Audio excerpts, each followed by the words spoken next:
Hello, everyone, and welcome to our Vegan Spirituality online gathering. My name's Lisa Levinson, and I am one of your hosts for this evening's program. And I'm also one of the founders of Vegan Spirituality.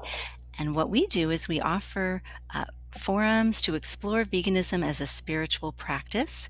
And we do that in different cities across the country and hopefully around the world one day.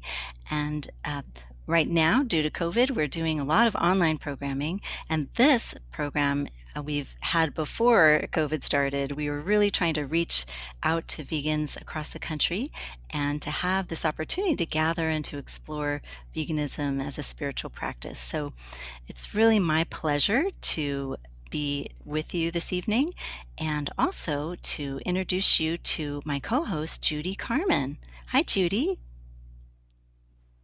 Hi, everybody. Hi, Lisa. Thanks for introducing me. It's wonderful to be here and so glad to see all of you here. This is going to be a great interview. We're so excited. Duke is far, far away from us in New Zealand, unless some of you are in New Zealand. But let me just tell you a little bit about Duke. I'm going to read a little bit about his bio. He's originally from Berlin, Germany, and now lives in New Zealand since 2013. And in 2019, he embarked on a Ph.D. journey in the field of social anthropology. His study, this is really fascinating to all of us, is exploring Muslim conceptions and perceptions of veganism, and is investigating religiosity and social environments of Muslims as potential blocks or facilitators to practice a vegan lifestyle. The overall aim of this research project is to create knowledge that can be useful for vegan advocacy work. So really important to all of us. In Muslim contexts. His passion for veganism also manifests in his role as co-organizer of Dunedin Otepoti Vegan Society and the occasional participation in animal rights actions. Duke is a dedicated family man who loves to share vegan food with his family and take the kids out on adventures. And I'll bet there's some great adventures there in New Zealand. I've heard it's gorgeous. To balance out his busy life, he likes to play futsal and practice Kung Fu. For the last 8 years, Duke has been walking on the spiritual path of the Sufis, which he says gives him the strength to face and overcome challenges. So we'll be hearing more about that. As a follower of the path, Duke has had some great opportunities over the years to lead Sufi meditation workshops and perform Sufi music with his band, Fatima's Dream. His spirituality is closely linked to his dedication to veganism, just like all of us. So we're in good company with Duke. He says, if love, justice, and compassion are the ideals we strive for as spiritual beings, then how can we not consider to embrace veganism? And that, of course, says it so beautifully. So Duke, we can't wait to hear from you. I will stop talking and ask you to get started talking about how you came to veganism. So tell us your story. With pleasure, with pleasure. Thank you, first of all, so much for inviting me and having me here. I've been looking forward to this for quite a while. And if I'm a little bit all over the place today, then I must apologize in advance already this week. I've been moving house the whole week, painting rooms 2 times, 3 times, cleaning up everything. But I'm here now with you, and I feel like the painting is looking so beautiful. So how did I join the vegan path? Lucky I had some time to think about these questions that you provided with me in advance, so that's really helpful. Well, there's I guess all of us have multiple factors. There's never this one thing that brings us to veganism. Um, for me, actually, if I'm completely honest, it started just very selfish for health reasons. Um, that is 9 years ago, probably 10 years almost. There were all these food scandals in Europe with rotting meat and on the counter and this and that. And so I started to, for the first time in my life, be aware of something might be wrong with eating that. And once the ball got rolling and I started to reducing the amount of animal flesh that I was eating, um, there was just no stopping it. Once the door was open to that idea that something is wrong with it, and once I was open to receive that knowledge, it just spiraled very quickly into the realization that um, actually the way I eat is not in alignment with my values. And I was very, very lucky and very fortunate to have a good friend at the time who was vegan, and she kind of took me by the hand on that crucial part of the journey, the starting of that journey, and she introduced me to some of that. What is common knowledge, I guess, amongst vegans, all the conditions that the animals have to suffer, and once I saw these images and photos, like I said, I realized, oh my God, this is something I'd never thought about. I was the one who would have made fun of vegetarians before. I was a uh, um, very blind and arrogant person in that regard, and luckily my eyes were opened. But it was not without I say help from my friend, but also help from these teachings that I was harboring in my heart, but which I did not know how to fully live out. Um, so it started maybe selfish, but then I realized, oh, there's something completely different going on here. So I reduced the meat I was eating for selfish reasons, but I went vegan only after I realized that there's something else going on, which is I need to show the love and the compassion and the justice that I value apparently so much, and I need to show that and live that, uh, and eat like that. And so my vegan friend and I, we were gonna start flatting, and I said, okay, once we start the flat, that's it for me. Uh, I'm going vegan then. And she's like, well, Duke, you already decided, so you might as well start now. And I'm like, oh, okay, that's true. Okay, well, here we go then. And that was on that glorious day on a beautiful walk through a park where I then decided I'm a vegan now, and that's the only way of life that will work for me. And yeah, and it was only after that I discovered these other reasons that are so big for people, like environmentalism. That was nothing that was uh, front and center for me to begin with. It just strengthened my belief in it, I guess later. But yeah, it was the care for myself and then the care for other beings. Mm. And that's been now my life for the last 8 years, I say, and it's been wonderful. Yeah, vegan power. Yeah, that's great, Duke. Lisa, people can't see you, Duke, and I'm wondering if Lisa wants to, do you want to do something? Is there a solution? Yes, actually, so we can see you in our Zoom, but it's on Yes. the live that people can't see. So I'm going to go ahead Oh, and if you could switch to your start the phone, video from the. can you Okay, use your phone instead? That would be, I'm so sorry about that. sure. Thank you for No, that's okay. Let's see. accommodating. Uh, Start video. will not be as nice. Let's see. Here we go.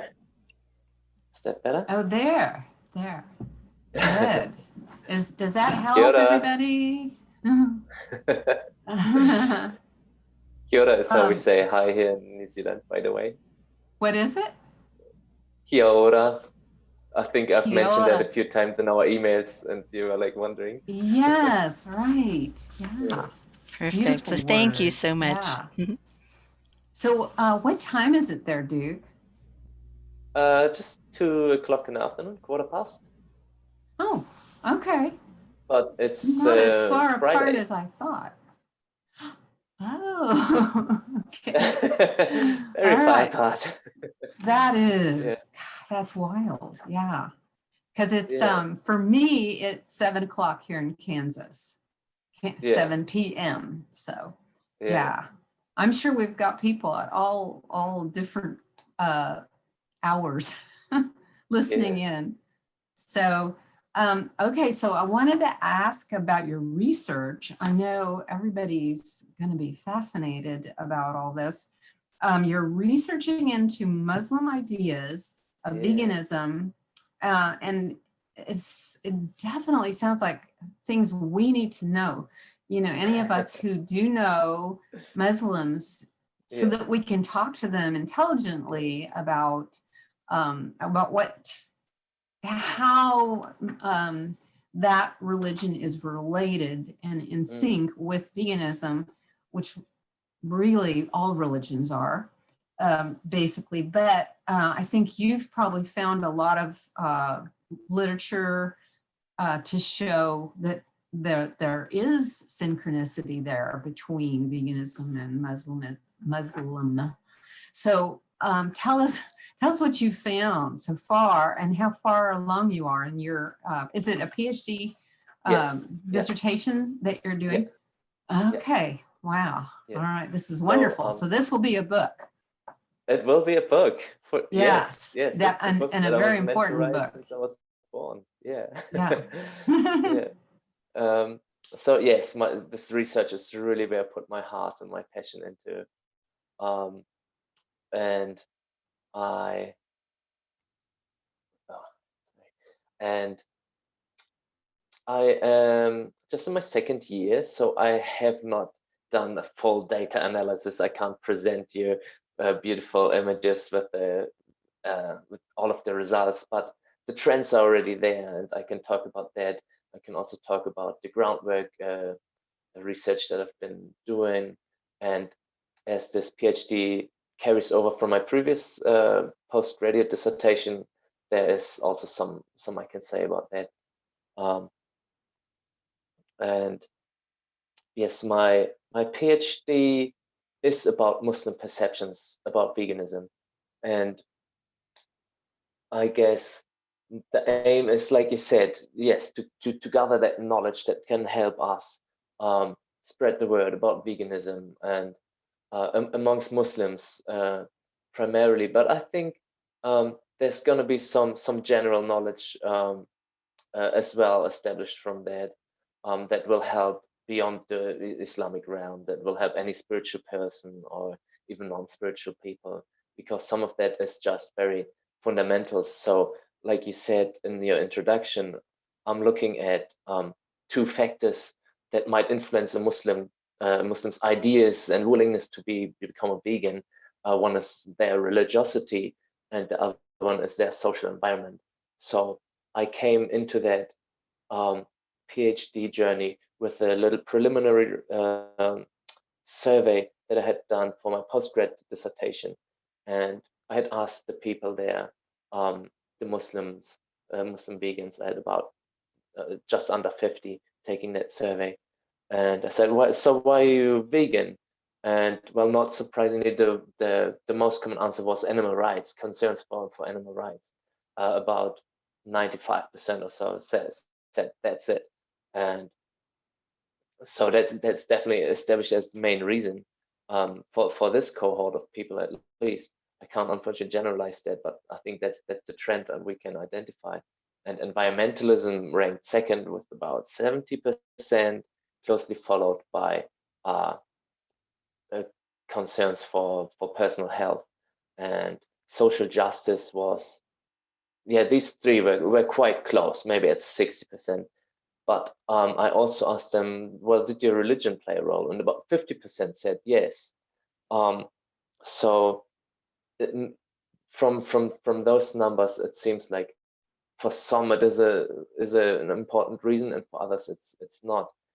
But my thought was, well, religiosity or religion, our spiritual beliefs, might inform all of our actions in other ways too.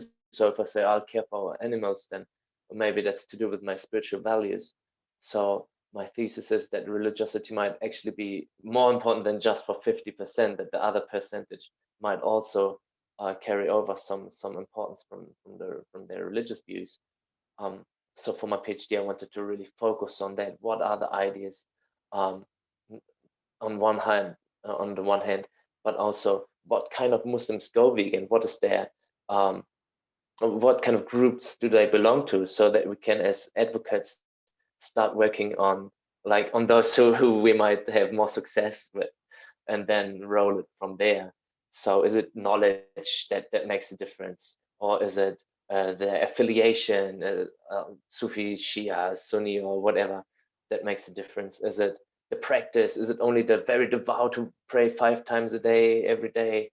Or is it more people who feel like they're more spiritual? Or so I'm asking all these different questions in my survey for the PhD to categorize the Muslims as Muslims, what kind of Muslims they are.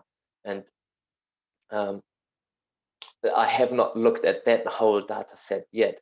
I have looked at other questions, questions about what they actually think about veganism, and importantly, to make any claims and gather any important knowledge. This PhD survey included also non-vegans, non-vegan Muslims, so I can compare the two groups, vegan Muslims versus non-vegan Muslims. And one of the questions I asked was, I worked a lot with these 3 categories: a moral obligation, spiritual practice, or religious duty.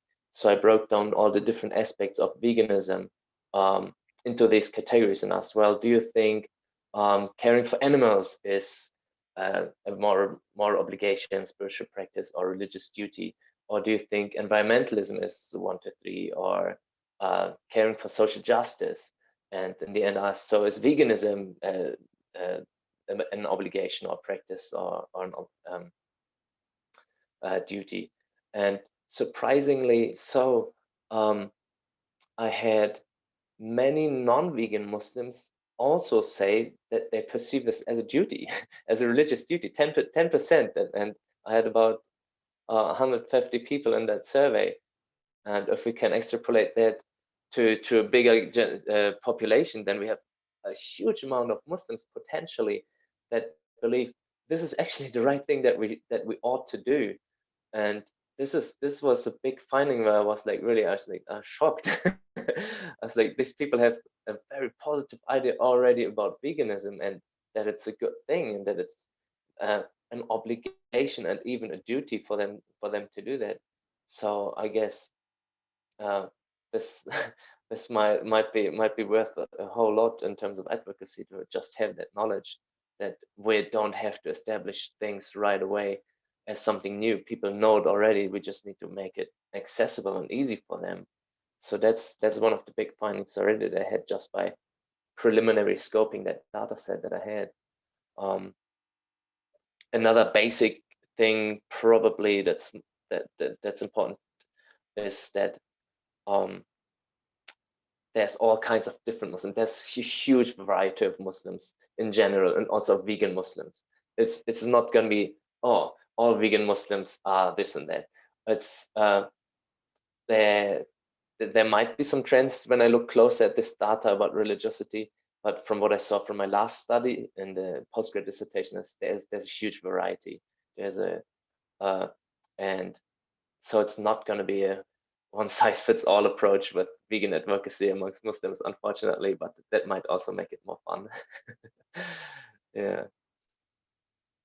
Yeah, and that's the case, I think, with everybody, really. One Mm, size does not fit all. We have to no, find some kind of common ground while we're talking to non or pre-vegans and try to find out, where can we talk? What yes, interests them? And so, yeah. yeah. So, um, I like but how you said it, one of, pre-vegans.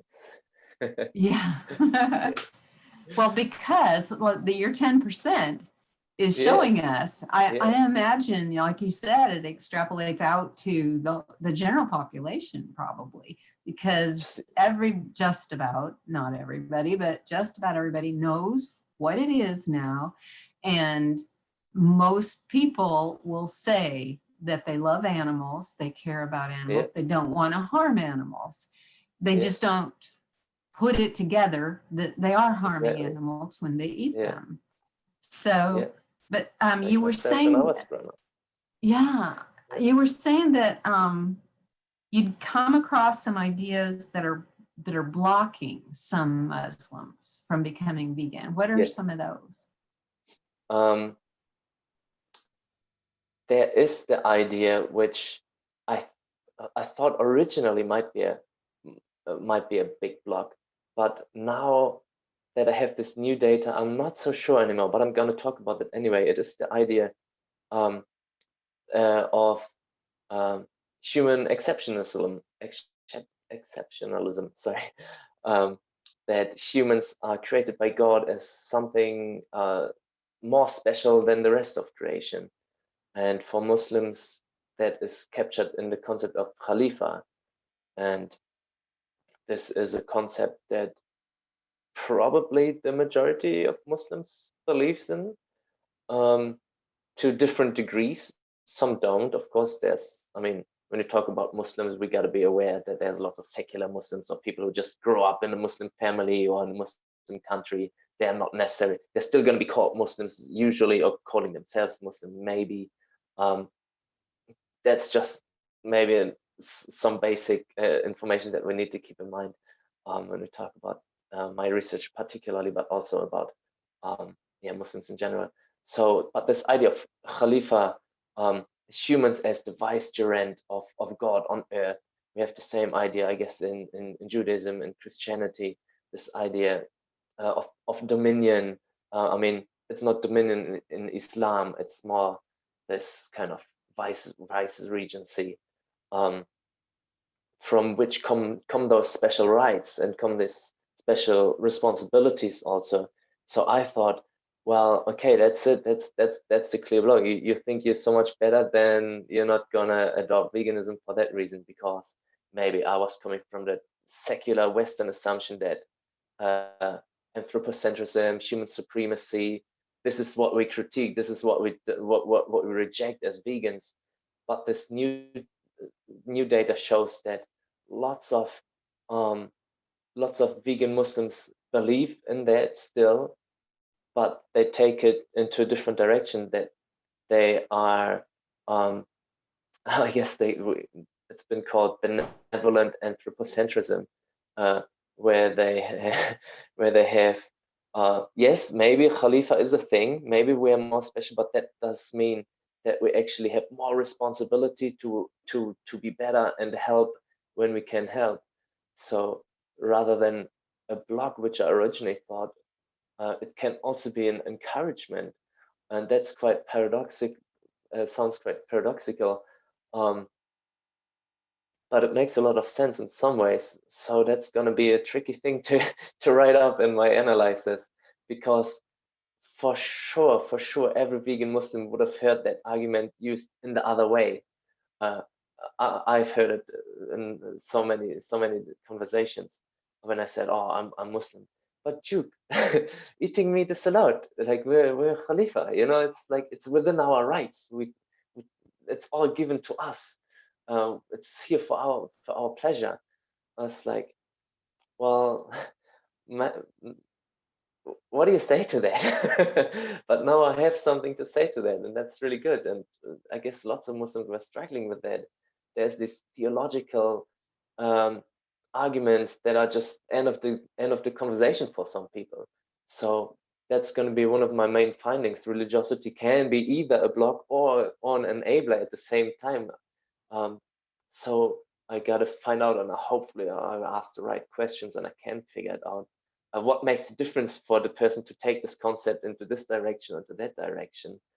And that's going to be maybe tricky, definitely exciting, and hopefully it will provide us with some good answers in that respect. Myself, I do have a particular understanding of that concept of Khalifa. There has been quite a not a controversy, but like a side discussion that is kind of sidestepped by most scholars, which thinks of Khalifa as more a temporal successorship rather than a status symbol or a designation of a status. So I'm siding with that temporal successorship side of scholarship, where they say, see, I should have mentioned this idea of Khalifa stems from certain verses of the Quran, and where it says something about Adam, or see, we'll make a Khalifa on earth. And so over time, there's been different ideas about what it means. Is it just designating Adam as a Khalifa, or is it designating his whole family, or all of the prophets, or the kings and rulers? That was a medieval opinion. Or in modern times, and only in modern times did it change to we're all that, we're all the Khalifa, all human beings. So actually this idea I found in that discussion that was buried in the scholarship was quite a new way of looking at this concept. And now we can think, why is it so? The dominant idea is maybe that it was influenced by all these ideas of modernity and humans as being suddenly liberated from this religious like cage, and now we can go out and fulfill our full potential. And also a democratization, right? So actually it's a very tricky thing to deal with now with all of that knowledge. And yeah, maybe you have a follow-up question too, otherwise I go on rambling forever. It is very tricky, and the Christian and Jewish religions, like you said, deal with the same thing, that idea of anthropocentrism, that we're the center of everything and above everything, every being. And it's, so we have those who are talking to Christians and Jews are dealing with the same thing as well. And so what you're doing is going to help those religions too. But I had never heard benevolent anthropocentrism.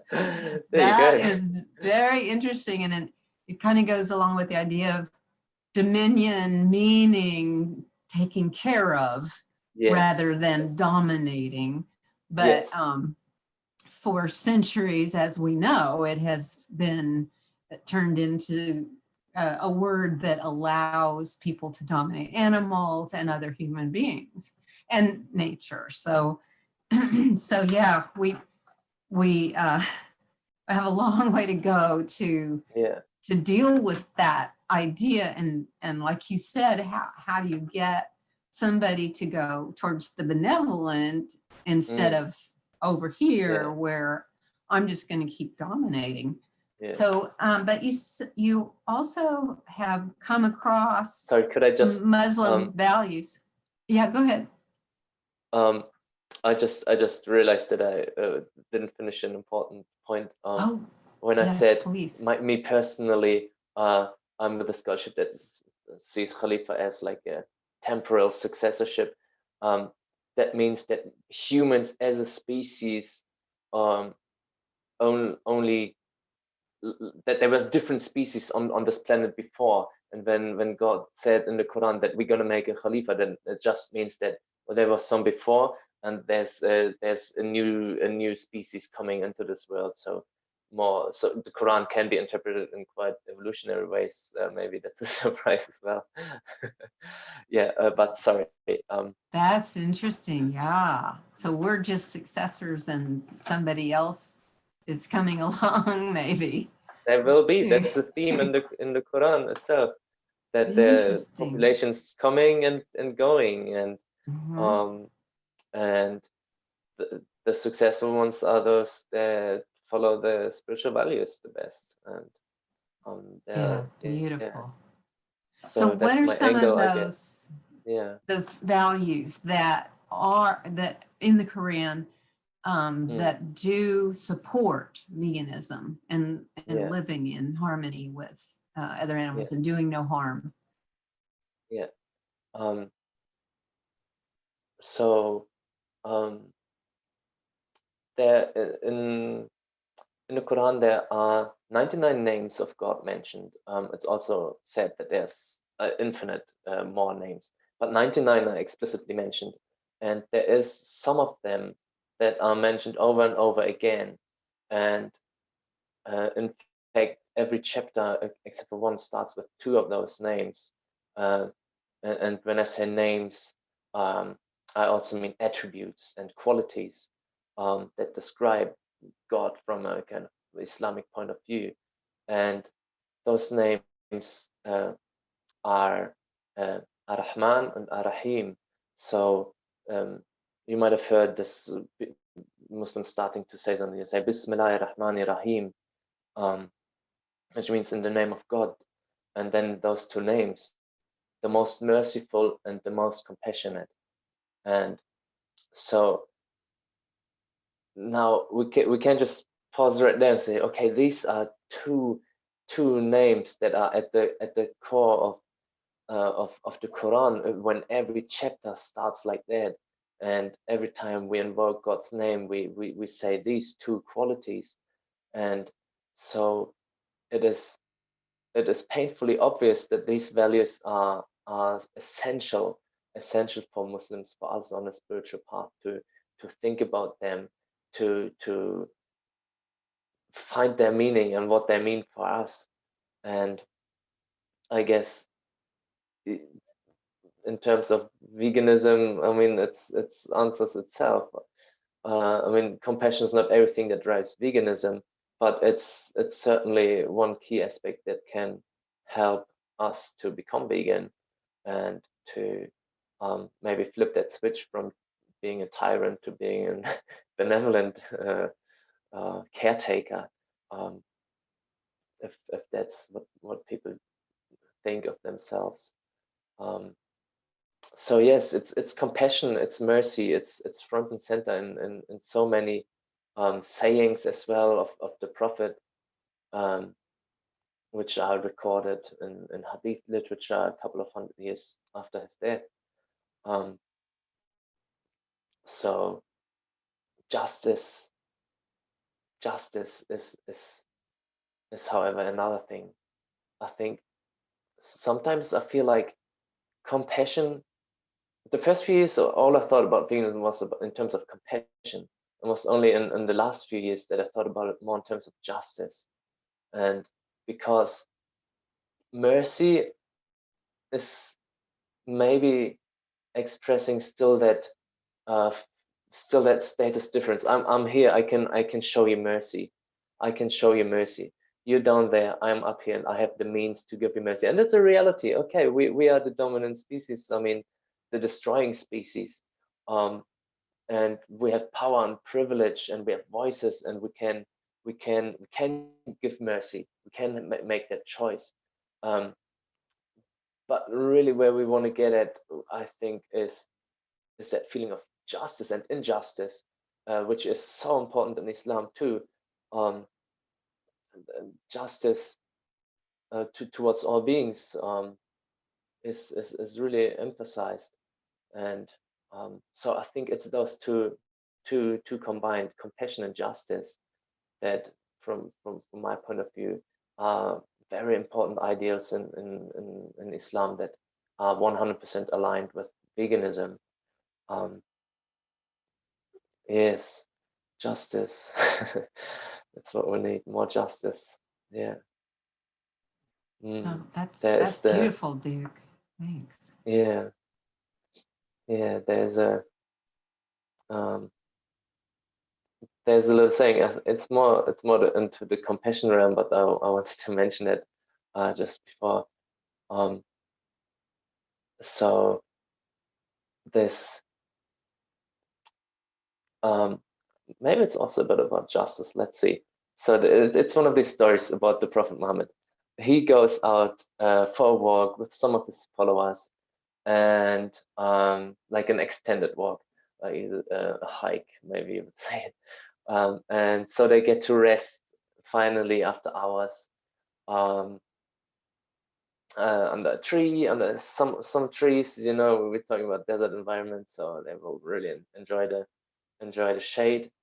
And so his companions and followers rest there, but he himself says, I'm gonna go by myself for a little bit for like my own personal prayers. And he goes off and does it, and the followers are just waiting there in the shade and having a rest.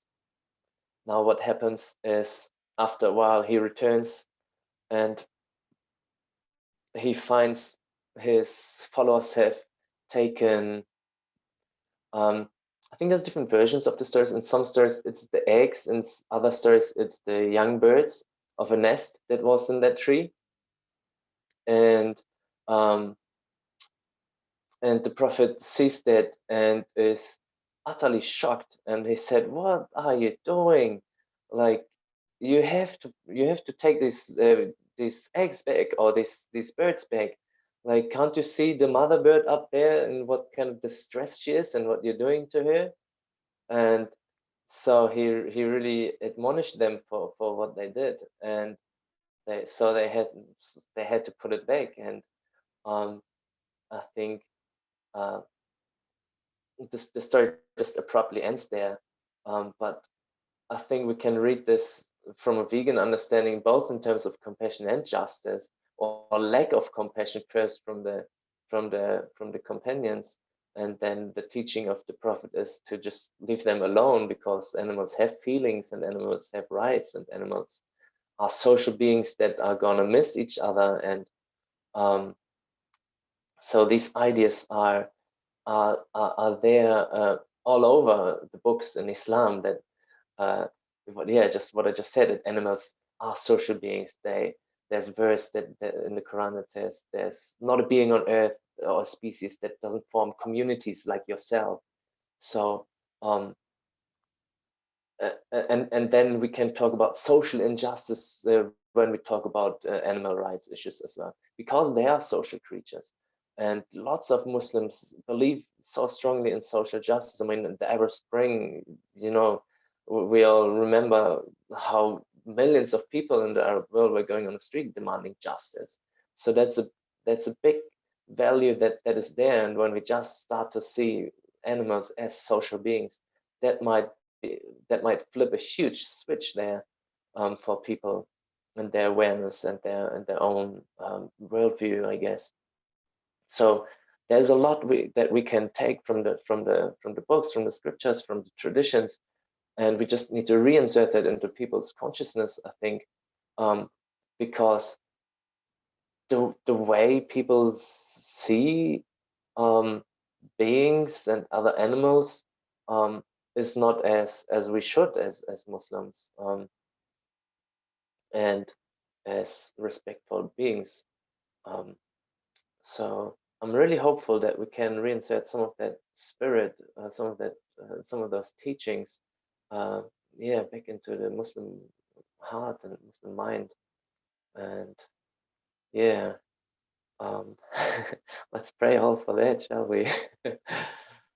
Yes, for sure. And I'm thinking you helped a lot with the Muslim kit that's on the Interfaith Vegan Coalition website.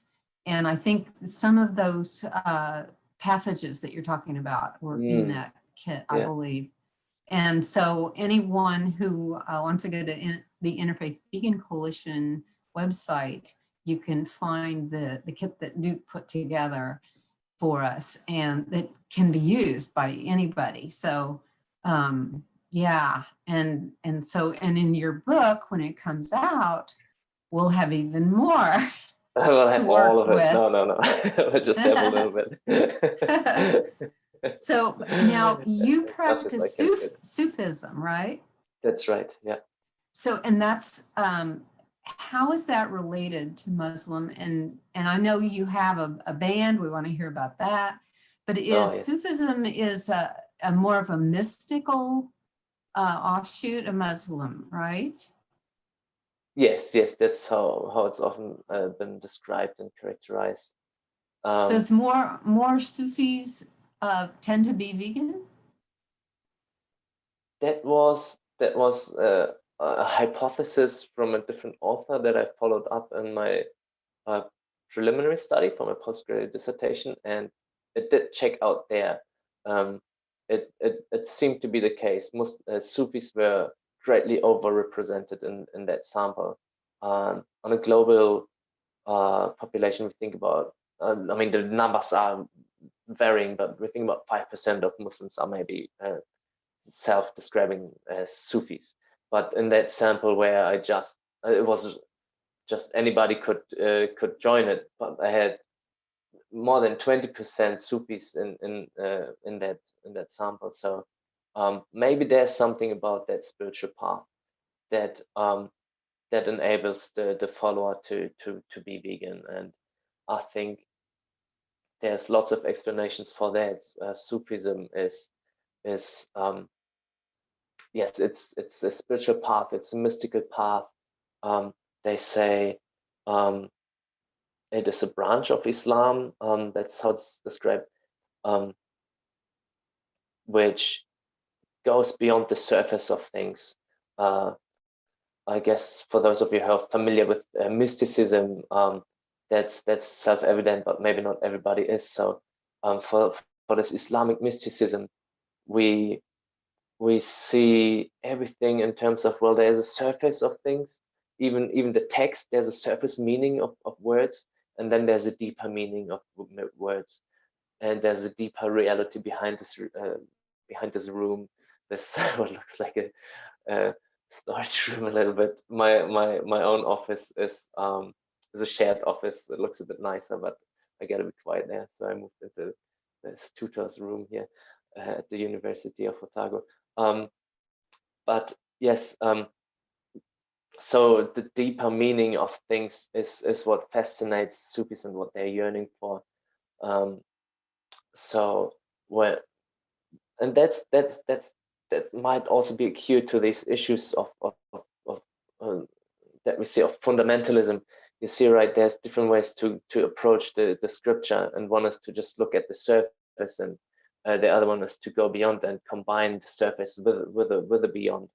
And we always hope that, you know, these spiritual values that Sufis can find perhaps more easily because of that awareness that there's more to it. That more people can find that as well. I mean, saying that, there's lots of literal verses that are really great, like the one I mentioned just before about the communities, the animals as social beings. So it needs to be a balance, I guess, between being really in the here, in the material world, on the surface, in this life, and also having that awareness of the other life, of the spiritual world, and synchronizing these two, and being in full awareness of that existence of another world. And for Sufis, there's a thing about meditative practices, which lots of Sufis subscribe to, which are tremendously helpful to discover these values. And some Sufis do silent meditations. There's a whole range of meditations out there. Some do things called dhikr, where they repeat certain phrases over and over again and meditate on them. Or either inside of their heart or just out loud. Some do it in groups. You mentioned my band. I am lucky enough to have some very musical friends, much better musicians than myself. I just like this chance, you know, and I just got some friends together who know a thing or two about music, and they turn them into this beautiful songs, and they know all about this harmonies of what I'm trying to sing and put it down on paper. And it's like, oh my God, this is amazing. So we will um, um, in a couple of months' time have the great opportunity and pleasure to be part of the Dunedin's Fringe Festival. I think you have Fringe festivals also over in the States. Do you? I'm not sure. It's like an annual festival that happens here, lots of different cultural events. And so I'm looking much forward to that, to sing these songs, talk about these values, and just give people the space and opportunity to have a good time and hopefully get moved by the spirit. You see, as part of the Sufi believers, like at heart, we're already all good. We're divine in our core. And it's all just about realizing this divinity and, well, the sacredness, I should maybe rather say, um, and to connect with the divinity. And from there on comes the realization of these I'm looking forward to share it too, and yeah, to realize these values.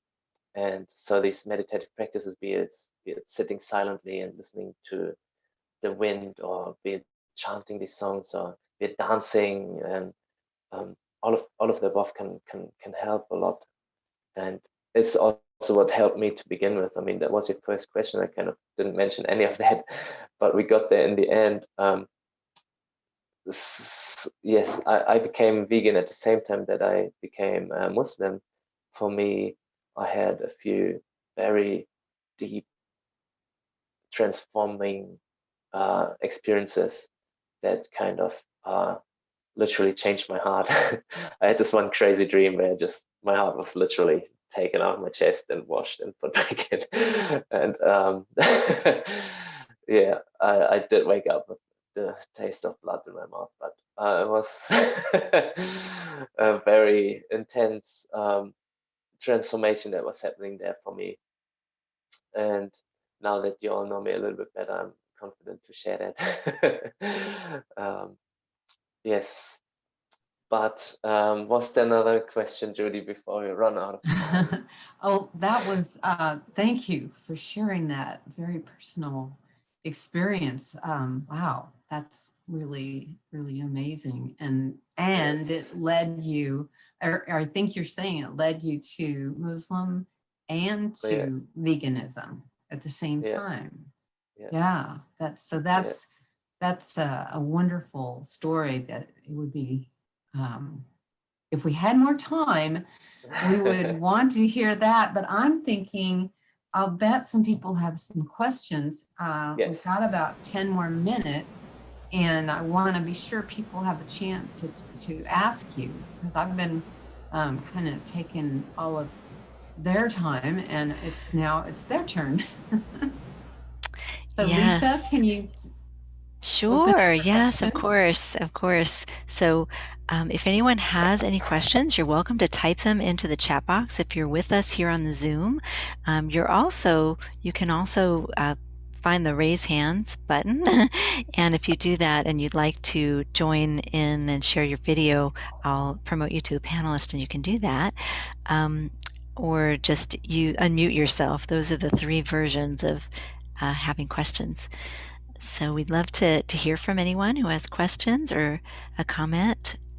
And for those people who are joining us on Facebook Live, you can type it into the news feed, the live stream there. Yeah, so for now I'm not seeing any chats, but maybe people are getting prepared and getting that together. I'm so I don't know if impressed is the right word, but I'm really delighted to hear what you shared. And I love the concepts that you brought out today, Duke, the compassionate justice and also the that the animals have community, and it's just very beautiful what you shared, and the gentle way that you shared it with us. I think it gives us all a wonderful view, inside view um, of your spiritual practice and of many Muslims as well. So it's really been um, very educational and heartwarming, and yeah, looks like we have a few um, questions. So one of them is about your music. Is it on YouTube? Not yet, not yet. The PhD work is very, very time demanding. My bandmates are very keen to get a recording done sometime this year. I will let Judy and Lisa know, and then they can maybe share it. I'm very keen to do that too, but it's just yeah, it's very much yeah, personal practice that we share every now and then when people invite us to their yoga studios or um yeah, like this festival. Yes. Mm-hmm. Wonderful. Well, we'll stay tuned for that. And Yeah. also another question here. Do you have any, what is your view of animals in the afterlife? Yeah, that's a very good question. Um, um, uh, my view on animals in the afterlife, I guess, presumes about my view of the afterlife.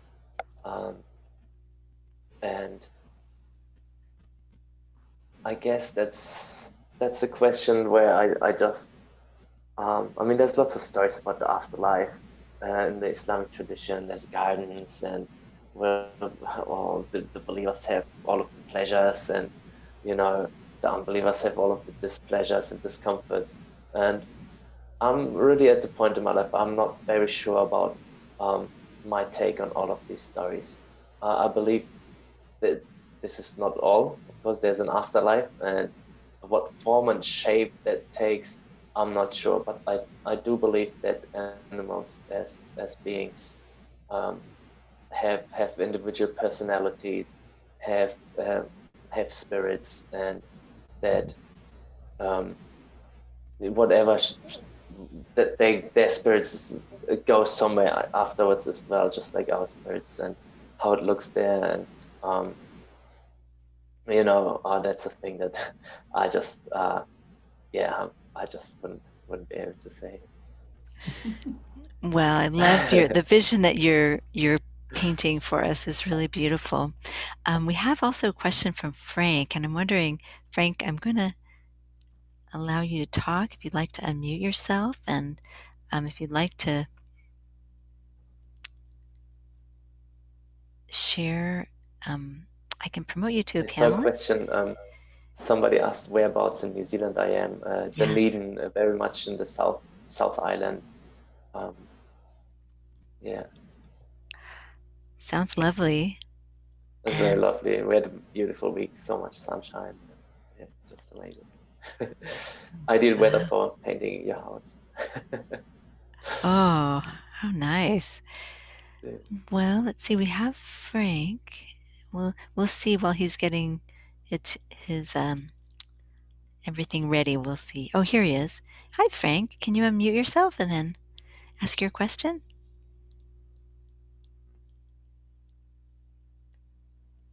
Let's see. And people are very excited. They said it's a really informative talk, and they thank you. Oh, They're really happy to join in. Oh, great. there's a questions in the Q&A, so I'll go ahead and get to those too. So from Praveen, while Frank is getting ready, how do Yeah. you separate your religion from your eating practice, or are they the same? Yeah, that's right. That's exactly right. I don't think they can be separated.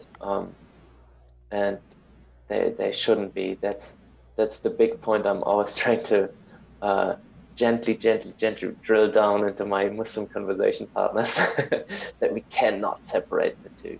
That we cannot say, oh, we are adhering to the rules, we're going to the mosque, we're doing our prayers, and that's it, you know. I was like, no, that's not it. That's not it. That's where it starts. That's where it starts. These practices are meant to touch our souls and to help us be better people and to transform our lives. And so it has to reflect in everything we do, and it has to reflect in the way we sustain ourselves. And there's lots of things as well about diet to be said in Islam and from the practice of the Prophet Muhammad. Um, but yes, to just give a short answer, they are inseparable for me. And yeah. Mm-hmm. Well, thank you for that. One more question, then we'll go over to Frank. And this is from Vanessa. She asks, "Have you done any whirling, like the Sufi whirling?" I have. I have. I'm not initiated into that practice on a kind of uh, yeah, institutional level, or I didn't join the school that teaches that. But just in my own time, yes, of course, I have. It's so Yes, much fun. it's interesting to do. I know Yeah. Vanessa mentioned that she had a profound experience. I actually did a little whirling myself, um, uh, and found it to be just really surprisingly grounding. And It is. yeah, Yeah. Tell so me more. yeah, I'll have to share a little more about that. Let's see, Like, Frank, would you like to unmute and then share your question? Unmute. Can you hear me Perfect. Yes, we can. Thank you, Frank. now? Hi. Great. Duke, fantastic. Very good. Really enjoying it a lot. You make a lot of good points. One of the things that you said, animals are social beings. I guess that's obvious, but it really hit me when you said that. I had not really heard that before with the impact that I heard it now. But when we say that animals are social beings, it really does make a difference in our thinking. I really like that as well. yeah, Also, I can certainly see that veganism is crossing all the lines of religiosity, and certainly with your faith as well, and that we're really forming a homo ahimsa, I think, a humanity based on the principles of veganism. And I think that's fantastic. And I heard that loud and clear in what you were saying as well. And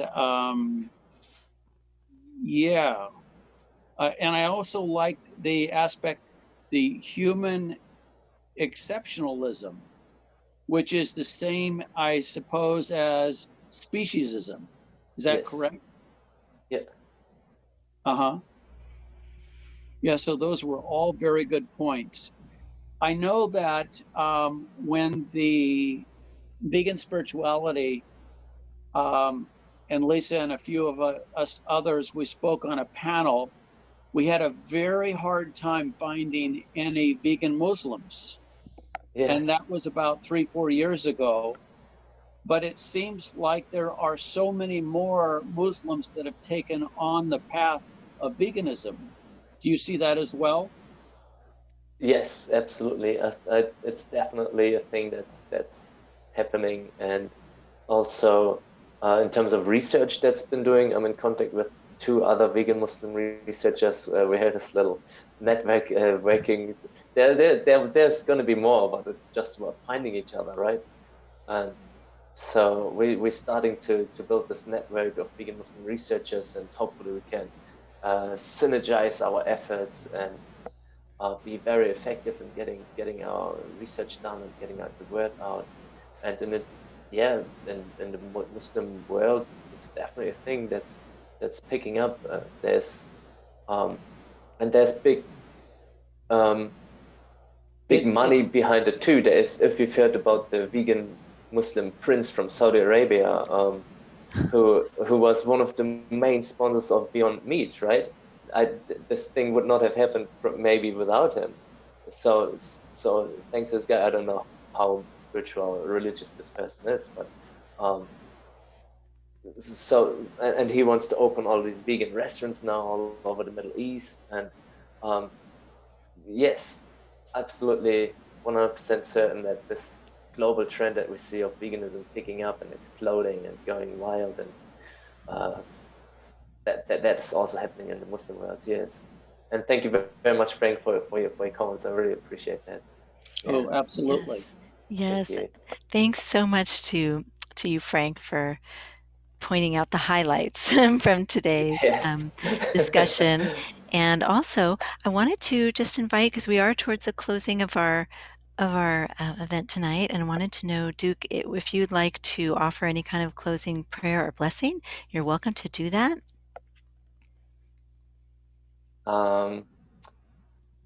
I have nothing prepared for that, to be quite honest. I could just do a little prayer, just impromptu. Sure. If, Yes, yeah, yes, if, that would be lovely. yeah. Um, okay.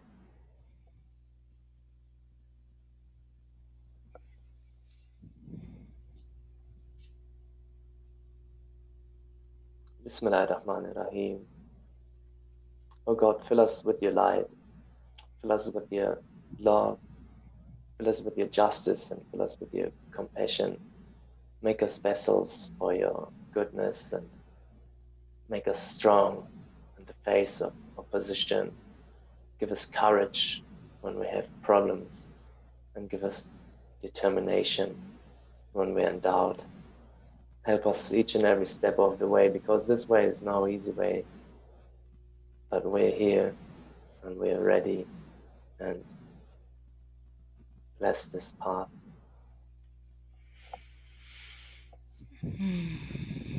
Wow. Thank you so, so much. That was so beautiful. Thank Yes. you. Wow. Yes, thank you so much. Judy and I, and everyone who's joined us this evening, we're very grateful that you could share this prayer blessing with us, and also your journey, your vegan journey, and that how it intertwines so beautifully with your Muslim journey. And so Mm. it's really been a pleasure. And thanks to everyone who's joined us. We really appreciate your input into the conversation in the chat box, and also your presence, your energy to share this time together. That's what we're doing. We're having sacred time together to explore veganism as a spiritual practice, and we thank Duke for bringing this practice to us today. And we hope that people will join us, that you'll return. We do these every couple months, and you can find out more on the Vegan Spirituality Facebook page, and we also have a website, veganspirituality.com. And yes, and Duke, anywhere we can find you? Yeah, here in my wonderful office. Yes. If you Okay, have we're any, all coming to New Zealand now. yes, we will. We'll come join you. If you have any online resources, aside from the kit that you helped us prepare Yeah, for the Interfaith Vegan Coalition, you can let me know, and I I can definitely send them will. out to everyone who Yeah, registered. I can send them out yeah. via an email. It's definitely planned when I'm getting closer with my analysis for the research, to put it all out there, make a nice website, and share the knowledge, share the data. I will Oh, It's going to definitely be do so that. perfect. valuable. Yes, Yeah. thank you so much, Duke. Yes. So I think we'll actually do the grand finale ending with something that Frank Lane brought to us one day. It was our Namaste Vegan, which is just bringing your hands together, opening the fingers with the heels of the hands together for a vegan. So Namaste Vegan. Namaste. Namaste, vegan. Yes. And Yeah. thanks to Duke and to everyone who's joined us. And we hope you have Thank a you so lovely much. evening full of compassionate justice. Assalamu Yes. alaikum. Salam. Good night, everyone. Much love to everyone. Thanks for joining.